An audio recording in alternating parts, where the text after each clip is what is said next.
Greetings from SQC MMO college. ഞാൻ അക്ഷയ്. ഞങ്ങളുടെ no new എന്ന് പറയുന്ന പുതിയൊരു സീരീസിലേക്ക് സ്വാഗതം. നോ ന്യൂയുടെ ഫസ്റ്റ് എപ്പിസോഡാണിത്. ഈ ഒരു നോ ന്യൂ എന്ന് പറഞ്ഞ ഒരു സീരീസിലൂടെ ഞങ്ങൾ ഉദ്ദേശിക്കുന്നത് എന്താണെന്ന് വെച്ചാൽ, വളരെ കുറഞ്ഞ സമയം കൊണ്ട് നിങ്ങൾക്ക് പുതിയ എന്തെങ്കിലും അറിവോ അല്ലെങ്കിൽ പുതിയൊരു ടിപ്പ് ആൻഡ് ട്രിക്കോ പ്രൊവൈഡ് ചെയ്യുക എന്നുള്ളതാണ്. എൻ്റെ ഇന്നത്തെ ടോപ്പിക് എന്താണെന്ന് വെച്ച് കഴിഞ്ഞാൽ, നമ്മുടെ സ്മാർട്ട് ഫോൺസിലെ അഡ്വർടൈസ്മെൻറ്റ്സ് മാക്സിമം റിമൂവ് ചെയ്യാനുള്ള ഒരു ടോപ്പിക്കാണ് എൻ്റെ ടോപ്പിക്ക്. അപ്പം നമ്മളിന്ന് ചെയ്യാൻ പോകുന്നത് വളരെ സിമ്പിളായിട്ടുള്ളൊരു കാര്യമാണ്. ഇത് വഴി നമ്മുടെ മൊബൈലിലുള്ളൊരു 60-70% അഡ്വർടൈസ്മെൻറ്റ്സ് നമുക്ക് കട്ട് ചെയ്ത് കളയാൻ പറ്റും. പക്ഷേ എല്ലാ അഡ്വർടൈസ്മെൻറ്റ്സും നമുക്ക് പോക്കാൻ പറ്റില്ല. ഉദാഹരണം പറഞ്ഞാൽ യൂട്യൂബിലെ അഡ്വർടൈസ്മെൻറ്റ്സ്, പക്ഷേ നമ്മൾ വെബ്സൈറ്റിൽ അല്ലെങ്കിൽ ബ്രൗസറിൽ മറ്റ് ആപ്ലിക്കേഷൻസിലൊക്കെ വരുന്ന പുഷ് അഡ്വർടൈസ്മെൻറ്റ്സ് ഒക്കെ നമുക്ക് റിമൂവ് ചെയ്യാൻ പറ്റും. അപ്പം വളരെ സിമ്പിളായിട്ടുള്ളൊരു ട്രിക്കാണ്. ഇപ്പോൾ ഞാൻ നിങ്ങൾക്ക് ഫസ്റ്റ് എന്ത് തരം അഡ്വർടൈസ്മെൻറ്റ്സ് ആണ് നമുക്ക് റിമൂവ് ചെയ്യാൻ പറ്റുമെന്ന് കാണിച്ചു തരാം. ഇപ്പോൾ ഞാനിവിടെ ഒരു വെബ്സൈറ്റ് ഓപ്പൺ ചെയ്തിട്ടുണ്ട്. അപ്പോൾ നിങ്ങൾക്ക് ഇവിടെ കാണാൻ പറ്റും ഫ്രീ മോഡം ഇൻസ്റ്റാളേഷൻ എന്ന് പറഞ്ഞ് ഒരു അഡ്വർടൈസ്മെൻറ്റ് കിടക്കുന്നത് നിങ്ങൾക്ക് കാണാൻ പറ്റും.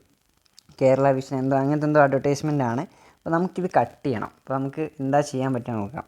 ഇപ്പോൾ നിങ്ങൾ കാണേണ്ട ഒരു ക്രോസ് ബട്ടൺ ഞെക്കി കഴിഞ്ഞാൽ നമുക്ക് ആഡ് റിപ്പോർട്ട് ചെയ്യാനൊക്കെ പറ്റും. അപ്പോൾ ഈ റിപ്പോർട്ടൊന്നും ചെയ്യാതെ തന്നെ ഈ അഡ്വർടൈസ്മെൻറ്റ്സ് നമുക്ക് ഒഴിവാക്കാൻ പറ്റും. ഫസ്റ്റ് നിങ്ങൾ ചെയ്യേണ്ടത് നിങ്ങളുടെ ഫോണിൻ്റെ സെറ്റിങ്സ് എടുക്കുക. സെറ്റിങ്സ് ഓപ്പൺ ചെയ്തതിന് ശേഷം കണക്ഷൻസിൽ മോർ കണക്ഷൻ സെറ്റിങ്സിൽ പ്രൈവറ്റ് DNS എന്ന് പറഞ്ഞൊരു ഓപ്ഷൻ ഉണ്ടാവും. എല്ലാ ഫോണിലും ഓപ്ഷൻ ഉണ്ടാവും, ഒരു ഫോണിലും ഇല്ലാതിരിക്കില്ല.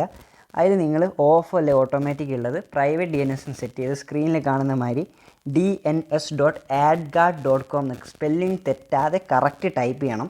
സ്പെല്ലിംഗ് തെറ്റിച്ച് കഴിഞ്ഞാൽ നിങ്ങൾക്ക് ഇൻ്റർനെറ്റ് ആക്സസ് ചെയ്യാൻ പറ്റില്ല. ഇത് കറക്റ്റ് ചെയ്യുന്നവരെ അല്ലെങ്കിൽ DNS ഓഫ് ആക്കുന്നവരെ നിങ്ങൾക്കിത് ആക്സസ് ചെയ്യാൻ പറ്റില്ല. അപ്പോൾ ഇങ്ങനെ ചെയ്ത് കഴിഞ്ഞാൽ നമ്മുടെ അഡ്വർടൈസ്മെൻറ്റ്സ് ഒക്കെ റിമൂവ് ആയിട്ടുണ്ടാവും. ഇനി നമുക്ക് ആ വെബ്സൈറ്റിൽ കയറി അതൊന്ന് റിഫ്രഷ് ചെയ്തിട്ട് നമുക്ക് ചെക്ക് ചെയ്ത് നോക്കാം. അപ്പോൾ ഞാൻ ഇപ്പോൾ വെബ്സൈറ്റിൽ കയറി വെബ്സൈറ്റ് റിഫ്രഷ് ചെയ്തിട്ടുണ്ട്.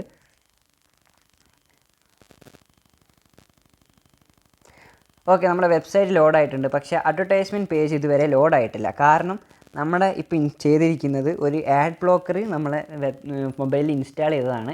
അതുകൊണ്ട് തന്നെ അഡ്വർടൈസ്മെൻറ്റ്സ് വരുന്ന ആ ഭാഗമൊന്നും ലോഡാവാൻ ഈ ആഡ് ബ്ലോക്കർ സമ്മതിക്കില്ല. അപ്പോൾ നമുക്ക് ഈ അഡ്വർടൈസ്മെൻറ്റ്സ് കാണേണ്ടയും മറ്റേ റാൻഡം ക്ലിക്സ് വഴി അഡ്വർടൈസ്മെൻറ്റ്സിലേക്ക് പോകുന്ന പ്രശ്നങ്ങളൊന്നും ഉണ്ടാവില്ല.